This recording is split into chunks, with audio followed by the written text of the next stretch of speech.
Buenas tardes, bienvenidos. Hoy iniciamos un nuevo de temporada. Vamos a hablar sobre las startups. El de temporada es un foro en el que hablamos sobre tendencias, sobre la actualidad económica y empresarial en nuestra comunidad, con directivos de empresas de Navarra que pertenecen al Club de la Cámara de Comercio. En esta ocasión vamos a centrar el diálogo, como decía, en startups y contamos con Agustín Irareta, cofundador y director de operaciones de Biplanet Factory, con Antonio Torres, CEO de Musunab, y con David Aranguren, responsable de equipo en Zabala Innovation Consulting. Antes de empezar el debate o el diálogo, me parece importante definir qué es una startup. Las startups son empresas de reciente creación o de edad temprana con grandes posibilidades de crecimiento y que habitualmente están vinculadas con el uso de las tecnologías de la información y la comunicación. Frente a las pymes convencionales, son empresas que salen rápido al mercado, que son escalables, tecnológicas, como decía, y en muchos casos cuentan con financiación privada o con el apoyo de Business Angels. Pero hoy los protagonistas sois vosotros y lo que me gustaría es que os presentarais, que contarais qué hacen vuestras empresas, cómo iniciasteis el proceso, cómo surgió la idea de negocio. Agustín, si quieres comenzar. Fenomenal, y gracias por la oportunidad. Pues el proyecto Biplanet lo fundamos hace ya 6 años y medio y con el objeto de ser un puente pues, entre las energías renovables y la automoción, ¿no? Dando solución a un residuo que se veía que iban a ser las baterías de los vehículos eléctricos, y nuestra propuesta de valor es convertir esas baterías de tracción en baterías de uso estacionario, ¿no? A energías renovables. Entonces, lo que hacemos es reutilizamos pues, a través del intercambio de tecnología con los fabricantes de automoción o fabricantes directamente de baterías. Esa tecnología que compartimos nos da lugar a diagnósticos de estado para entender cómo tenemos que operar esas baterías, las integramos en armarios eléctricos, en contenedores o en la configuración física que sea, pues, tanto la parte de hardware como la de software, y se pone en el mercado, como decía, ligadas a energías renovables, ¿no? Muy bien. Antonio, cuéntanos sobre Musunab. Lo nuestro fue quizás un poco más atípico, ¿no? Antes estábamos hablando precisamente de las startups americanas, un poco off the record y demás, y nosotros empezamos, y hablo en plural, cuando en realidad era yo solo. Es decir, en un principio se hablaba del año 2013-2014, se produjo el sueño americano. Es decir, eso que antes comentábamos, ¿no? De oye, he tenido una idea y automáticamente una gran multinacional se interesa por lo tuyo, no quiere que les presentes a nadie más y joder, dices, oye, te empiezas a creer un poquito. Y nos pasó eso, en el sector del vending, empezamos a funcionar por ahí. Ahí absorbí muchos conocimientos y sobre todo me percaté de que había necesidades dentro de un sector en plena expansión como era el vending, que quizás pudiéramos llegar a cubrir, y ahí ya hablo en plural, es decir, empezamos a plantear lo que es ahora una app de contratación de personal mucho más cualificado que yo y de empezar a prestar esos servicios de telemetría, sobre todo de traer. Yo siempre decía una cosa, ¿no? Y es que los fabricantes de máquinas hicieron una cosa muy bien, y es que las máquinas no se rompen. Hicieron una cosa muy mal, y es que las máquinas no se rompen. Ante lo cual no había una rotación clara, ¿no? de inversión en nuevos componentes sobre el parque instalado. Y nosotros creímos que podíamos ubicarnos en ese nicho. Después vino el COVID y vino la crisis de los semiconductores, que supongo que os sonará, ¿no? Y para nosotros fue dramático. Estábamos prácticamente en parada cardiorrespiratoria como empresa y no nos quedó otra, es decir, no teníamos componentes para poder fabricar, pero que no podíamos vender y tampoco podíamos salir a vender en el año 2021, ¿no? Entonces decidimos cambiar de rumbo y nos centramos en los medios de pago. Hasta entonces estábamos dando unos servicios para el sector de vending y decidimos dar dentro del sector del vending, empezando por ahí un poco, ¿no? Que es lo que conocíamos dentro del sector del vending, cambiar la forma de pagar en las máquinas vending. Es decir, teníamos máquinas de 25 años a las cuales queríamos darles un pago, por ejemplo, con Python. Y lo conseguimos. Estamos en el sitio adecuado, en el momento adecuado. Tuvimos el apoyo en aquel momento de Caja Rural de Navarra, que siempre estamos agradecidos. Y, por supuesto, bueno, pues por el camino con todos los demás agentes que nos apoyaron. Y ahora mismo, pues, somos una una empresa por lo menos conocida. No os voy a decir que seamos una referencia ni nada por el estilo, ni seamos una empresa líder, ni todas estas cosas, estos adjetivos, estas hipérboles, ¿no? Pero sí que somos conocidos ya en el mercado, tanto a nivel nacional, y empezamos a ser conocidos a nivel internacional, y de lo que parecía, lo que empezamos como algo en el 2013, que era totalmente distinto a lo de ahora, pues ahora estamos en un sector que nos apasiona. Os habéis reinventado, ¿verdad? Sí, a la fuerza volcán. Eso es. Muy bien, David, cuéntanos, Zabala. Sí, muchas gracias y bueno, gracias a la Cámara de Comercio, ¿no?, por la oportunidad de compartir con Antonio y Agustín Plato, que siempre es un placer, y viejos conocidos también. Bueno, nosotros somos un poco la nota discordante aquí, ¿no?, en el sentido que Zabala pues, es una empresa consolidada, casi 40 años de antigüedad, pero lo que nos une es que al final nuestro negocio y nuestro trabajo es asesorar y compartir con las empresas la consecución de los diferentes fondos públicos, ayudas, deducciones fiscales, por lo que sí que nos toca mucho trabajar con desde startups hasta, por supuesto, grandes empresas, o lo que muchas veces es mejor, startups que se convierten en grandes empresas, ¿no? Y ves todo el recorrido desde que eran 1 o 2 hasta que, bueno, pues en algunos casos hasta que pueden ser más de 500 personas, ¿no? Entonces es una parte muy gratificante y pues lo que más atrae del trabajo, ¿no? Además, ahora mismo pues yo estoy un poco en el equipo TIC, que por la tecnología que conlleva, pues tenemos un gran número, ¿no?, de empresas, llamadas de emprendedores, he montado esta idea, necesito financiación pública además de privada, qué opciones hay, no hay, y aunque no todas acaban siendo para adelante, pues siempre es bonito, ¿no?, verlas crecer. Hablaba ahora David de la financiación, ¿no?, pública o privada, y es la siguiente pregunta que quería haceros. ¿Cómo os financiáis y con qué ayudas habéis contado? O David luego nos contará con qué ayudas o cómo acompañan a las empresas, ¿no?, a conseguir determinadas ayudas. Agustín, si quieres empezar. Bueno, realmente cuando te pones a emprender descubres que hay bastantes más fuentes de financiación de las que inicialmente te podías plantear, ¿no? Siempre está la cosa que el dinero es miedoso, ya verás, al final te darán cuando no lo necesites. Realmente, pues yo qué sé, tienes en fases tempranas opciones de CEDETI con ENISAs y programas más o menos sencillos, pues que te pueden dar pues 200, 250.000, 300.000 euros que te pueden ayudar a esos primeros años. Luego ya empiezas pues, con las rondas de financiación de capital privado, pues, y fondos de inversión o empresas, como decía Antonio, que se pueden llegar a interesar y participar en el accionariado. Y luego hay una parte muy importante que si realmente tienes esa base tecnológica, hay una barbaridad de opciones en lo que es el I+D más I de financiación. Y por eso ahí pues, con Zabala y David pues, es una gran oportunidad pues, de traccionar pues, desde proyectos europeos, desde pues a través del COVID, pues, todos los fondos de recuperación que ha habido. Entonces, hay muchas opciones. Ahí la gracia está, pues como todo en esta vida, en elegir, ¿no?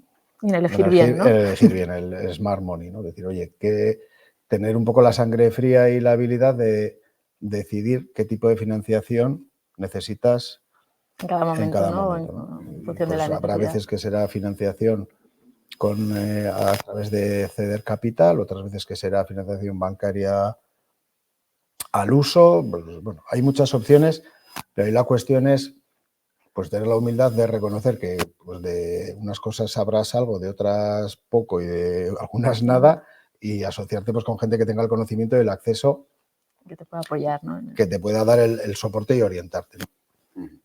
Bueno, suscribo todo lo que dice Agustín, pero yo iría un poquito también al principio, ¿no? Es decir, ¿cómo se financia una startup? Una startup, al principio, el primero que tiene que apostar eres tú, ¿no? Es decir, ¿cómo vas a apostar? Vas a apostar con tu capital, con tu patrimonio, si lo tienes, en mayor o menor medida. Es la primera fase, ¿no? Después, yo siempre digo una cosa, y es que decir, por ejemplo, en mi caso, ¿no? Yo creo que si Musunap hubiera pretendido crearse en Murcia, no hay ningún murciano, creo, espero, es un ejemplo, ¿no? Es decir, en Murcia pues no lo hubiéramos conseguido seguramente, o hubiéramos tenido muchísimas más dificultades. La verdad que estamos en un entorno propicio para el emprendimiento y sobre todo para el I+D, ¿no? Entonces, vale, está claro que primero tienes que apostar tú.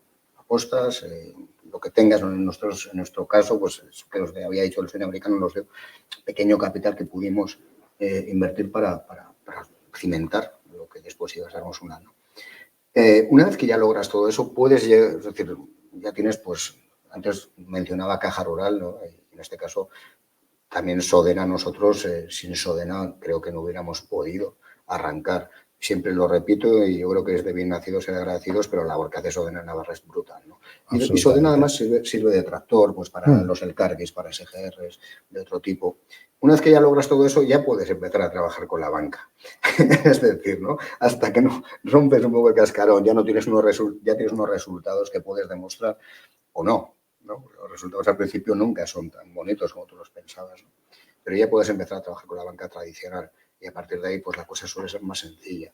Pero yo me gustaría recalcar eso, que lo primero es que tú creas en tu proyecto y lo tienes que demostrar. Y apuestes de verdad. Lo tienes que demostrar. Eso, por ejemplo, no funciona nunca lo de no, sigo trabajando en una empresa, pero o sea, a la gente apuesta en esas fases tempranas, sobre todo en las personas. Dice, oye, mira, esto saldrá mejor o peor, pero a ti te veo la implicación. Alguien, pues yo que sé, que puede tener el punto de honor, que puede tener un poco la capacidad de pivotar y a partir de ahí, pues ir llamando puertas y como decías, pues el ecosistema, la verdad que es agradecido, ¿no? Claro, en realidad, bueno, pues los inversores o incluso en un momento dado, oye, pues Sodena de turno o el Cargill tienen que separar el grano de la paja, ¿no? Es decir, tienen que hacer un cribado. No hay dinero para todos. Y lo que ha dicho Agustín es súper importante. Al final, muchas veces, ¿por qué apuestas? ¿Por un proyecto mejor o peor, que al final el papel lo aguanta todo? Apuestas por la persona. Apuestas porque el que tienes delante te sea capaz de transmitirte que va a jugarse la vida, si es necesario, por ello, ¿no? Que se va a dejar la piel. Si el que está proponiendo un negocio no lo tiene muy claro, no apuestes, es sencillo. Sí, eso de hecho es algo que en ayudas se ve. O sea, muchas ayudas para emprendedores, uno de los puntos que más puntúa es la implicación del equipo fundador de la empresa, ¿no? Una empresa se ha fundado y estás en 7 empresas trabajando la persona o complicado, ¿no? En ese caso. Y las ayudas, pues, es lo que habéis comentado. Realmente hay diferentes vías de financiación. Las ayudas son una de ellas. Importante desde mi punto de vista, ¿no? Aunque siga habiendo algunos emprendedores que no optan por esa vía, pero son escasos, ¿no? Porque al final es algo complementario y que ayuda a crecer, ¿no? Sí que es cierto que mayoritariamente hay que partir de lo que dice Antonio, ¿no? De una apuesta del emprendedor, los emprendedores, un mínimo de actividad, un mínimo de gasto, porque las ayudas no dejan de ser un complemento, una reducción de costes muchas veces. Entonces necesitas que haya unos costes, una cierta estructura, salvo que, bueno, ciertas ayudas particulares como en ISA, donde ya es un préstamo más tipo al banco, ¿no? Y que no te exige esas cosas. Sí, las ayudas de I+D, que bueno, lógicamente vosotros sois expertos. Cuando me refería a que quizás Musunal no hubiera podido hacer en Murcia, es precisamente porque nosotros nos hemos apoyado muchísimo en las ayudas de I+D de Gobierno de Navarra y han surtido efecto.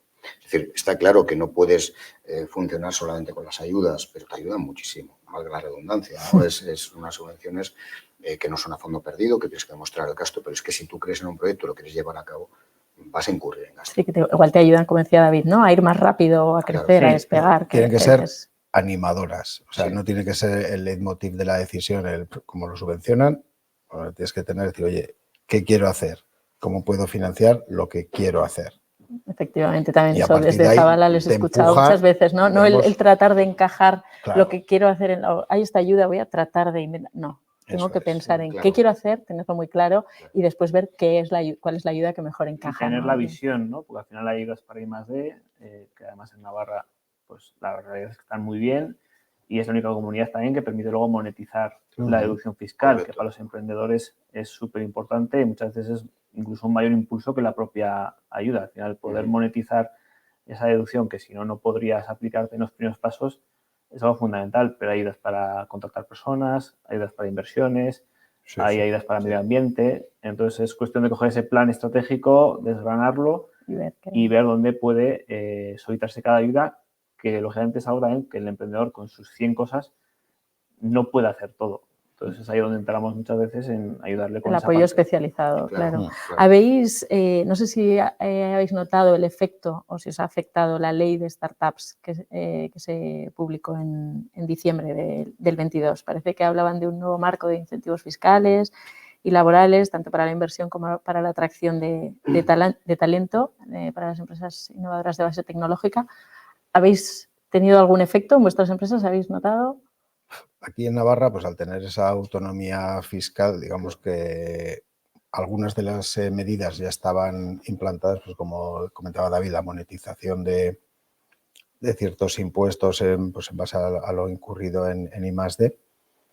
Luego sí que tenía ayudas para la inversión, ¿no? Pues a través de, facilitaba la incorporación de business angels o inversores que tenían una capacidad de desgravar esas inversiones, pero ahí se echaba de menos que no podías desgravar el promotor socio, no animaban a los propios emprendedores a invertir en tu proyecto, ¿no? A apostar más. Eso es. Entonces, bueno, digamos que parte ya lo teníamos asumido, entonces no ha cambiado Sí, igual digo una barbaridad, pero claro, bueno, yo no digo que Navarra, con todo este ecosistema emprendedor, que yo cuando salgo fuera y lo comento con otros empresarios y tal, dicen, por ejemplo, lo que decía ahora David, pero ¿cómo que os podéis deducirlas? No jugamos en la misma liga, ¿no? Sí. Pues muy interesante por ahí, claro. Lo que presentan ahora mismo desde el gobierno estatal es algo que es inferior a lo que tenemos en Navarra. Entonces, aparte, pues es muy limitado. Es decir, hoy mira, empresas de 5 años, una creación común. O sea, es decir, no aplica para muchas de las empresas que ya llevamos más tiempo, ¿no? Pero desde mi punto de vista, creo que quitando, por ejemplo, el tema de reducir el tipo de impuesto de sociedades y tal, que eso sí que nos vendría muy bien a todos, pero quitando ese tipo de cosas, pues creo que nosotros ya estamos... Vamos por delante, ¿no? Sí, eso es. Sí, realmente, o sea, yo tampoco he notado aquí en Navarra, ¿no? O sea, mis compañeros de Madrid sí que les he oído que algo más han tenido que explicar y colaborar y que algún beneficio pues ha mejorado, pero aquí en Navarra, pues al final la fiscalidad propia y lo que ya teníamos ganado, pues siguen estando por detrás, ¿no? Aun con esas mejoras siguen por detrás de lo que tenemos. Escaso efecto. Bueno, es bueno, ¿no? Escuchar eso, que vamos por delante. Cuento con algunos datos del contexto tanto nacional como regional del ecosistema de startups. En España alcanza los 100.000 empleos con un impacto que está por encima de los 11.500 millones de euros. Hay más de 7.000 compañías tecnológicas activas en España ahora mismo. El eHealth es el sector, vamos a decir, que registra el mayor número de empresas, que es algo que coincide en parte con Navarra. En Navarra hay más de 100 empresas tecnológicas o startups, ¿no? Ahora mismo, entre las que destacan 13 scale-ups y más de 90 startups. Yo creo que ya nos habíamos acostumbrado al anglicismo de startups, ahora se empieza a escuchar, ¿verdad? El de scale-up, que al final pues, son empresas que no son tan jóvenes, pues que han crecido de manera sostenida en los últimos 3 años y que están ya pues, tratando de replicar su modelo de negocio, ¿no? Pues en este dato están incluidas también las scale-ups, pero como decía, coincidimos, ¿no? En que el sector salud es el más representado también aquí en Navarra, en nuestro caso seguido por el agrotech. ¿Creéis, yo creo que ya hemos apuntado algo, ¿no? En la pregunta anterior, pero ¿creéis que Navarra cuenta con un entorno adecuado para facilitar y fomentar el nacimiento y la consolidación de las startups? Evidentemente, pues por la masa crítica de población, esa independencia económica, pues bueno, pues da lugar a que pues la labor que se comentaba, por ejemplo, de Sodena, pues como tractor es muy importante. Eso unido pues a que tienes un aporte de lo que es la industria, pues por encima de la media hace, bueno, pues junto con las universidades y pues habrá cierta parte también de cultura, bueno, pues hay voluntad de hacer cosas, ¿no? Y esos sectores que comentas, el sector farma, sector agro y el sector, digamos, más de hierros, el industrial más tradicional, bueno, pues tienen un aporte importante en el PIB. Entonces, pues es razonable que eso se vaya traccionando. Ahí la cuestión es que no es el objetivo no tiene que ser que se funden empresas, tiene que ser que se mantengan, ¿no? Porque si luego miras los datos de supervivencia de las startups a 3 años, a 5 años y todo eso, bueno, pues es bastante demoledor. Entonces, bueno, pues ahí está un poco la clave, ¿no? Pues en tener esos mimbres, que yo creo que existen, al menos aquí, por el apoyo que se recibe pues, de múltiples factores, bueno, pues para que sea un entorno en el cual puede ser razonablemente agradecido el desarrollar pues una idea. Sí, básicamente creo que estamos en un ecosistema que es propicio para que florezcan las startups, ¿no? O para que alguien que tiene ganas, vamos a partir de esa base, es decir, milagros al borde, ¿no? Es decir, yo vuelvo a reiterar otra vez lo mismo. Un emprendedor tiene que apostar el primero, tiene que esforzarse mucho, tiene que saber dónde se mete, porque esto te gusta mucho, si no vas a sufrir mucho también, ¿no? Pero sí que el entorno ayuda. Creo que se está, joder, no espero que nadie se me enfade, ¿no? Pero se está replicando un poquito un modelo que funciona muy bien, que es el modelo de Vizcaya, por ejemplo. Se intenta tirar un poquito hacia esos modelos que también vienen heredados, pues quizás de modelos holandeses o no, un poquito europeos. Y se está haciendo muy bien desde mi punto de vista. Todo es evidentemente muy mejorable, ¿no? Lo acabamos de soltar aquí ahora mismo un poco todos, ¿no? Pues, los temas de impuestos de sociedades y demás, ¿no? Pero, joder, comparado con cómo es el resto de España o como, quitando lógicamente País Vasco, como digo, que, bueno, pues que ya juegan en Champions, ¿no? Nosotros estamos en primera división todavía. Bueno, no estamos mal, ¿no? Eso es, pero desde mi punto de vista sí, rotundamente sí, es aquí se fomenta. Es propicio. Sí, es propicio, sí.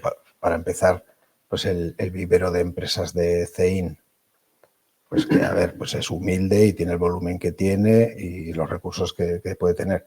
Pero eso es algo, bueno, pues que a la gente le da envidia y te ayuda mucho, sobre todo porque, bueno, pues a nivel, digamos, económico, pues te puede salir bien, pero es un ecosistema en el cual tienes acceso a formación, tienes acceso pues a gente pues que estará en situaciones similares, aunque esté trabajando en otros sectores. Entonces, bueno, pues es algo que hace piña, que hace que haya una comunidad de emprendimiento y que, bueno, pues si fuésemos en vez de 650.000, pues 7 millones, pues habría 6 CEINs y tendrían otra dotación, pero no todo el mundo tiene su CEIN. Sí. O sea, y es una pregunta que nos suelen hacer también a veces a nosotros, ¿no? Llaman o emprendedores o a veces empresas medio consolidadas que quieren crear una segunda empresa y dice, ¿dónde me pongo?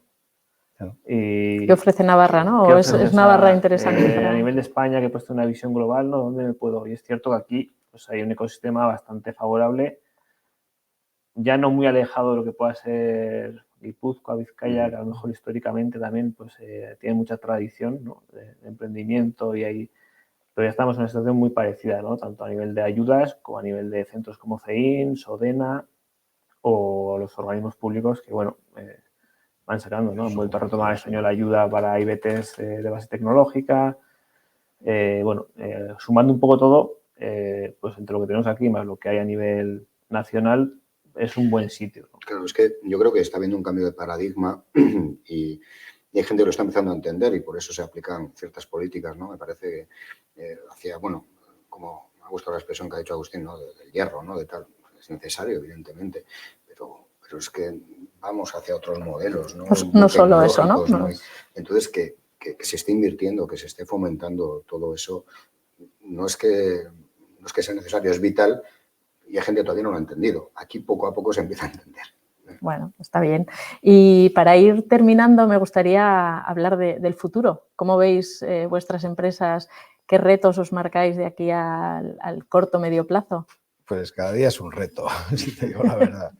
Pero a nivel de estrategia, bueno, pues la estrategia que estamos desplegando pues tiene 3 ejes principales y a cada cual pues para nuestro volumen y nuestra realidad pues ambiciosos, ¿no? El primero es el crecimiento, pues ser capaces en los próximos años de desarrollar más tecnología, nuevos modelos de negocio, pues, ampliar el equipo.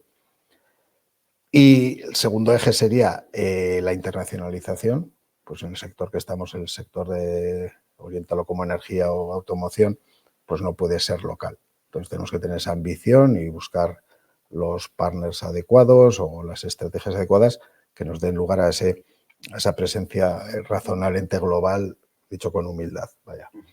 Y el tercer eje, que es la diversificación, ¿no? Estamos en un proyecto pues de combinar lo que es el negocio actual de Biplanet, de la venta de baterías, con el reciclado de las mismas, ¿no? Que nos permita dar un servicio más global, pues tanto a los fabricantes pues, como a la sociedad y también actuar como mitigador de riesgo negocio, ¿no?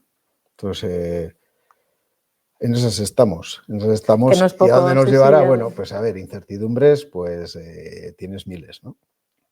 Al final, pues estamos en un mercado muy globalizado, pues que la geopolítica, pues a veces te ayuda, a veces te perjudica. Tenemos una regulación, pues que a priori va a favorecer este tipo de iniciativas, pero pues con el enfoque europeo, pues será lenta en su despliegue. Entonces, bueno, pues hay pero por lo menos tenéis las mucho para cosas hacer. claras de lo que os gustaría hacer, ¿no? Que al final es lo importante. Luego, Sí, los factores externos, pues claro, tendremos que y luego al final, pues acomodarlos. dicen que strategy is choice. O sea, al final hay que tomar decisiones y tú puedes tener un plan, pero te vienen las cosas como te vienen, Y te tienes en que adaptar. momentos concretos que están las cosas a favor o en momentos que viene todo en contra. Entonces, bueno, pues a ver qué Iremos viendo. capacidad tenemos de hacerlo Antonio, bien. gracias. Pues yo estoy empezando a pasármelo bien ahora, ¿no? Es decir, después de estos Desde años, 2013 que has dicho, no, eso está es, bien. yo estoy empezando a disfrutar, estoy empezando a pasármelo muy bien, ¿no? Ciertamente, hombre, a ver, fijaros lo que os voy a decir, va a sonar súper pedante, ¿no? Claro, estamos multiplicando por 2, por 3 cada año la facturación, pero es que veníamos de muy poco. Es muy fácil. No Es des más todos los fácil detalles. multiplicar. Claro. Había quedado bien así. Claro, entonces habrá, pero sí que es cierto que incluso este año, que cada vez lógicamente por lógica aritmética, cada vez va a ser más difícil multiplicar, ¿no?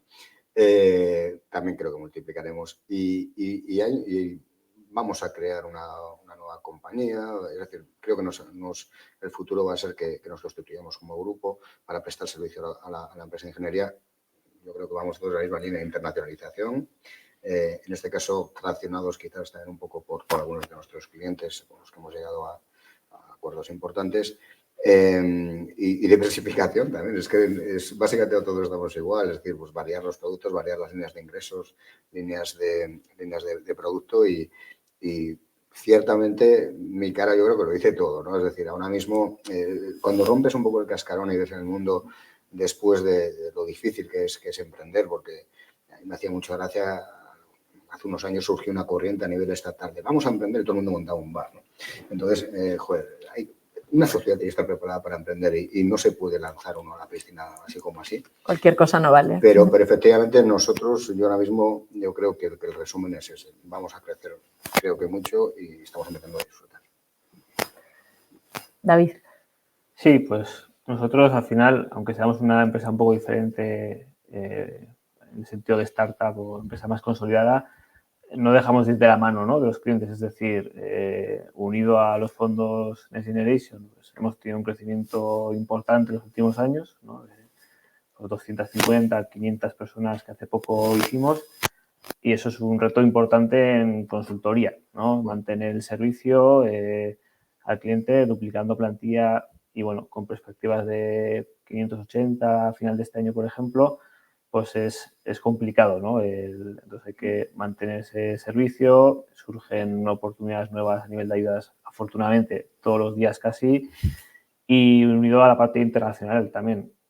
Abrimos oficina en Portugal el año pasado, tenemos en Francia hace unos años, damos servicio en Reino Unido, pues al final tenemos que ir con el cliente de la mano y ayudarle, pues si tiene una empresa en Portugal también, pues vamos a intentar conseguir la ayuda allá, ¿no? Entonces, mantener ese crecimiento sostenido sin perder...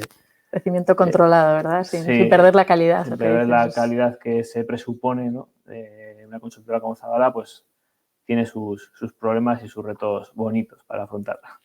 Muy bien, pues quiero agradeceros a los tres y a las empresas que representáis por habernos acompañado y comentar que justamente hoy comenzamos además en la Cámara el programa Acelera Startup. Esta tarde vamos a tener a 16 startups a las que vamos a ayudar. Hoy comienza el proceso, pero vamos a estar varios meses con ellos en el proceso de asesoramiento, acompañamiento, mentoría. Les vamos a presentar pues también los distintos agentes que habéis ido mencionando, ¿no? Pues el ecosistema de innovación, ayudándoles a generar sinergias y a hacer networking también entre ellos y con otras empresas, que es una parte también muy importante para la consolidación y el crecimiento. Y vamos a ver si, ahora que son startups, a ver si acaban convirtiéndose también en scale-ups.